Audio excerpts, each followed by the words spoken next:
ગુજરાતનો નાથ નવલકથા, જેના લેખક છે કનૈયાલાલ માણેકલાલ મુનશી. જાણો ટૂંકમાં, યાદ રહી જશે, પરીક્ષા માટે આઈએમપી છે. ગુજરાતનો નાથ કૃતિનો ટૂંક પરિચય. પાટણની પ્રભુતા ગુજરાતનો નાથ રાજાધિરાજ એ મુનશીની પ્રખ્યાત નવલકથા ત્રયી છે.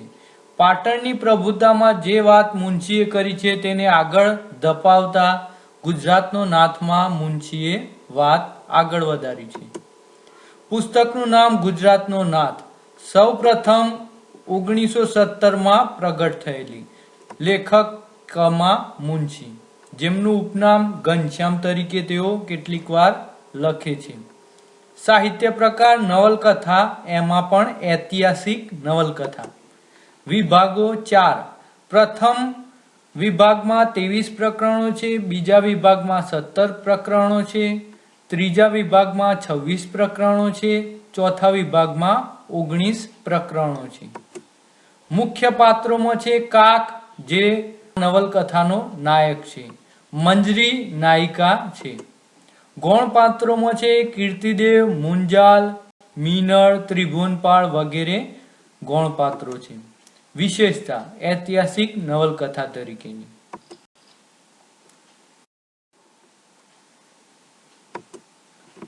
ઉષાએ શું જોયું એ આ સમગ્ર નવલકથાનું સર્વશ્રેષ્ઠ પ્રકરણ છે. Doctor A.H. જહાંગીર તરાપોરવાલા પરના એક પત્રમાં મુનશીએ ગુજરાતનો નાથ વિશે લખ્યું હતું. અહીં વધુ વિશાળ ફલક પર અને ઊંડા ગંભીર હેતુપૂર્વક ગુજરાતના ઇતિહાસને આલેખવાનો હેતુ રહેલો છે. નાથની કથા શરૂ થાય છે ત્યારે જયસિંહ દેવ ઉંમરલાયક થઈ ગયો છે. મીનળ દેવીના યુવાનીનો નીર ઓસર્યા છે. મુંજાલ સાથેનો તેનો પ્રેમ અને સત્તા અંગેનો સંઘર્ષ શાંત થઈ ગયો છે અને પરસ્પર સમાધાન અને સમજણનો સેતુ રચાઈ ગયો છે. જયસિંહ દેવ રાજા બન્યો છે ખરો, પણ લગભગ નામનો જ. સત્તાના સૂત્રો તો મુંજાલના હાથમાં છે. આથી ક્યારેક જયસિંહ દેવ અકળાય પણ છે. એક તરફ માળવા અને બીજી તરફ જૂનાગઢના આક્રમણનો ભય પાટણને સતાવી રહ્યો છે.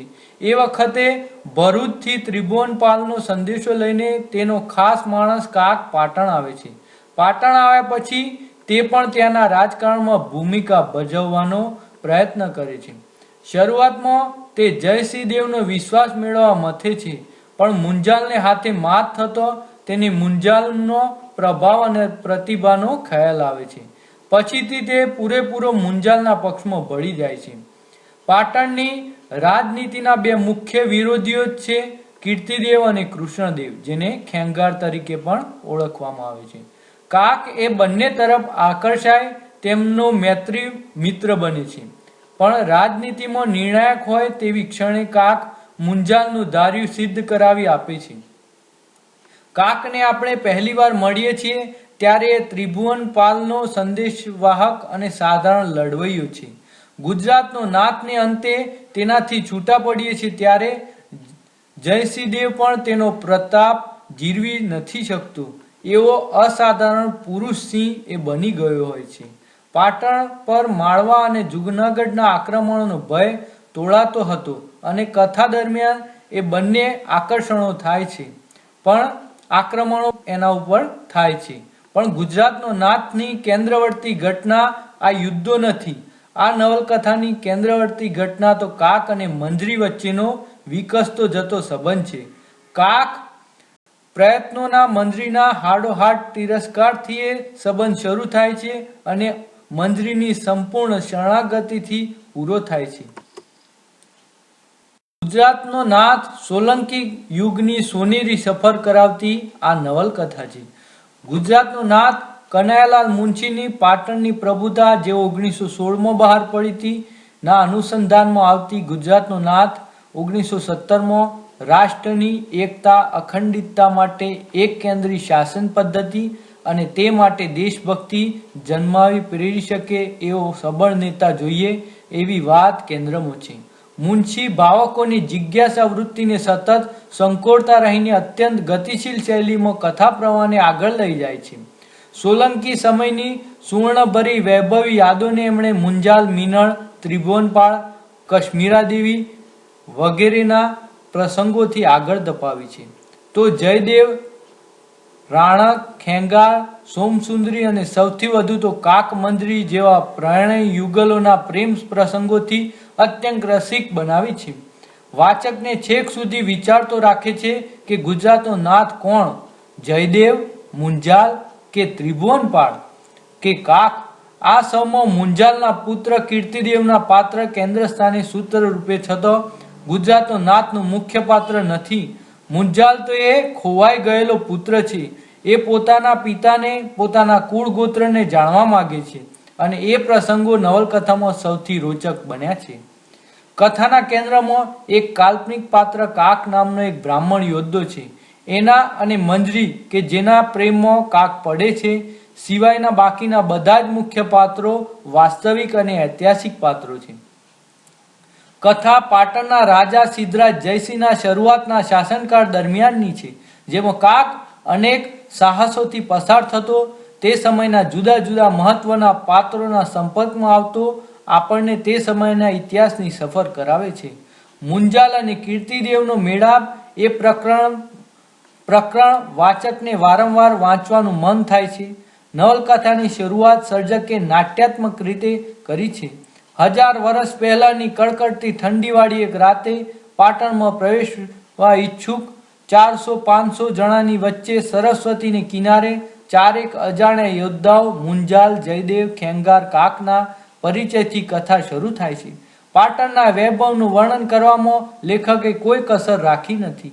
પ્રજાને એક સૂત્રે બાંધી ખરેખરી રીતે ગુજરાતની પ્રજાના હૃદય સમ્રાટ થવું અને ભારતનું એક ચક્રી શાસન કરવું એવો દૂરંદેશી સંકલ્પ જયસિંહને ગળે ઉતારવી કાક તેની પરિપક્વતા, મુત્સદ્દીગીરી, ચાણક્ય નીતિ, પરાક્રમ અને સૌથી વધુ તો દેશદાદની પ્રતીતિ કરાવે છે. એના જીવનમાં મંજરીનો પ્રવેશ થાય છે અને કથા પ્રવાહ વેગીલો બને છે. કપટી, કાવતરાબાજ, ઉદો, સૌંદર્યવાન મંજરીને ઉપાડી જવાના પેતરા કરે છે. કાક કીર્તિદેવ અણધારી રીતે તેને બચાવે છે. શરૂઆતમાં તો કાકને સામાન્ય સામંત સમજીને મંજરી તિરસ્કારે છે, પણ અનેક પ્રસંગોએ તે એને બચાવે છે. તેનો સાહસ, શૌર્ય અને મુત્સદ્દીગીરીથી પ્રભાવિત થઈ કાકે પોતાને સૌભાગ્યનાથ સમજે છે. કાક જેવી વ્યક્તિને રાષ્ટ્રને એક અને અખંડિત કરી શકે અને સમૃદ્ધિના શિખરે પહોંચાડી શકે એવી વાત રજૂ કરી છે.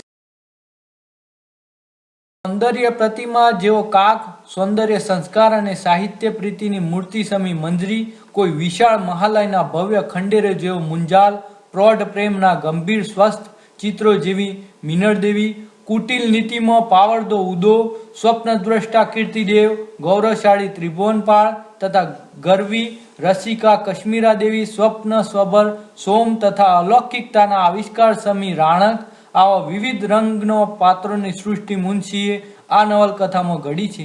કોઈ એક જ નવલકથામાં આટલો બધો યાદગાર પાત્રો જોવા મળે એવું આપણી ભાષાની નવલકથામાં વારંવાર બનતું નથી. પોતાની કૃતિઓ વિશે મુનશીએ કહ્યું છે, મારી કૃતિઓમાં મારી જે વિશેષતાઓ છે તે આ પ્રસંગ પ્રમાણે રસપ્રદ કથાવસ્તુ, નાટ્યાત્મક પરિસ્થિતિઓનું ચિત્રણ, સંવાદ અને સજીવ પાત્રો. હું પહેલે અને છેલ્લે વાર્તાકાર જ હતો અને છું. નરસિંહરાવ દિવેટિયા જેવા એ જમાનાના દિગ્ગજ વિવેચકે પણ ગુજરાતનો નાથના વિસ્તૃત ઉપોદ્ઘાતમાં લખ્યું છે, કનૈયાલાલ મુનશીની વાર્તાકાર તરીકેની પ્રતિભા શક્તિ, કળા, સામર્થ્ય એ આજ સુધી જણાયેલા વાર્તાકારો કરતા વિલક્ષણ છે. હાજી મોહમ્મદ અલારખિયાના 20મી સદી નામના સામયિકના એપ્રિલ 1917ના અંકમાં આ નવલકથાનો પહેલો હપ્તો પ્રગટ થયો હતો અને છેલ્લો હપ્તો માર્ચ 1919ના અંકમાં છપાયો હતો. મુનશીના પોતાના નામે પ્રગટ થયેલી આ પહેલી નવલકથા પુસ્તક રૂપે મુનશીના નામ સાથે 1919ના મે મહિનાની 15મી તારીખે 20મી સદી દ્વારા પ્રગટ થઈ. 500 નકલની આ પહેલી આવૃત્તિમાં રવિશંકર રાવળે દોરેલા 40 જેટલા ચિત્રો મૂકવામાં આવ્યા હતા. બીજી કોઈ પણ ગુજરાતી નવલકથામાં આટલો ચિત્રો મુકાયા નહીં હોય. એ જમાનામાં મોંઘી ગણાય તેવી તેની કિંમત હતી 3 રૂપિયા. પુસ્તક માટે નરસિંહરાવ દિવેટિયાએ લખેલો લાંબો ઉદ્બોધઘાત પણ 20મી સદીના 1919ના એપ્રિલ, જૂન અને જુલાઈ અંકમાં હપ્તાવાર પ્રગટ થયો હતો. આ ઉપરાંત એપ્રિલ 1919ના અંકમાં કૃષ્ણલાલ મોહનલાલ ઝવેરીએ મુનશી વિશે લખેલો લેખ પણ હાજીએ પ્રગટ કર્યો હતો. અંતમાં પ્રશ્નોત્તરી જોઈએ. ગુજરાતનો નાથ કૃતિના લેખક કોણ છે? જવાબ આપને કોમેન્ટ બોક્સમાં આપવાનો છે. ઓપ્શન છે એ ધૂમકેતુ, બી કનૈયાલાલ મુનશી. ગુજરાતનો નાથ ઐતિહાસિક નવલકથાના લેખક કોણ છે? આપે કોમેન્ટ બોક્સમાં જણાવવાનું છે. સાચો જવાબ છે કનૈયાલાલ મુનશી, જેમને ટૂંકમાં કમા મુનશી તરીકે પણ ઓળખવામાં આવે છે. સરસ. બીજો પ્રશ્ન છે, ગુજરાતનો નાથ કૃતિનો સાહિત્ય પ્રકાર કયો છે? ગુજરાતનો નાથ કૃતિનો સાહિત્ય પ્રકાર કયો છે? ઓપ્શન એ છે નવલકથા, ઓપ્શન બી છે નિબંધ. આ કૃતિ કયા સ્વરૂપની છે? નવલકથા કે નિબંધ? સાચો જવાબ છે નવલકથા. ત્રીજો પ્રશ્ન છે, ગુજરાતનો નાથ કૃતિના મુખ્ય પાત્રો કોણ છે? ગુજરાતનો નાથ કૃતિના મુખ્ય પાત્રો કોણ છે? મુખ્ય પાત્ર જેના દરેક પ્રકરણમાં જેનો ઉલ્લેખ હોય અને જેના આજુબાજુ જ સમગ્ર ઘટના ઘટતી હોય. તો ગુજરાતનો નાથ કૃતિના મુખ્ય પાત્રો કોણ છે? એ કાકમંજરી, બી મીનળ દેવી મુંજાલ. સાચો જવાબ છે કાકમંજરી.